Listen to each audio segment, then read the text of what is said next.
ina karatu a gaban wani dattijan malami da ina ga yayi jika da mafiya yawan mu anan, Sheikh Saleh Sadauki, Allah ta'ala ya ji kansa. Akwai ɗansa amini na ne Malam Ibrahim Saleh Sadauki. Ina fita daga Fantamin tafi gidansa a Bolari, yayi shekara 60 da yanka yana tafsirin Qur'ani gabanin ya rasu.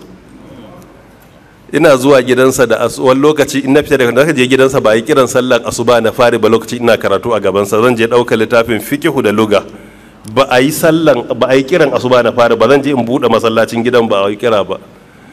In ya fito sai ya kallon ya ce kai wannan yaro kana da naci ne, na fi shekara 50 ina karantarwa, ni ban taba ga mai nacin ka ba a rayuwata, ni dai ban taba gani ba. Ya ce ba ka da haƙuri, ba a yi asuba ba ka taho. So in za ka yi karatu wannan lokaci ne mai albarka.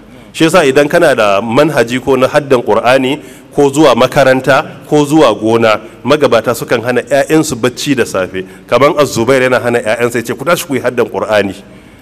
Urwa yana hana mutane ce in naga mutum iya da bukata kuma yana baccin safe sai ce ba bukata yake da shi ba. Lokaci ne na sammako, a je gona, a je kasuwa, a tafi makaranta, duk alherin da kake nema lokacin ne. Amma suna encouraging ne saboda rana ba ta yi zafi ba, ya fi daɗi ka yi abu. Amma ba wai don in kana da bukatan bacci haramun ba ne. Wani sana'arsa a dare ne, daga 8 na dare zai fara har karfe 6 na safe. In ka ce kada ya baccin safe ka cutar da shi. Wani yana haddan Qur'anin tun daga isha har asuba yana masallaci, bayan asuba sai ka ce kada ya kwanta, ai ka cutar da shi.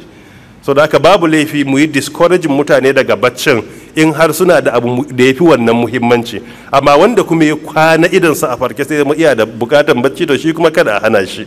Wallahu ta'ala a'lam.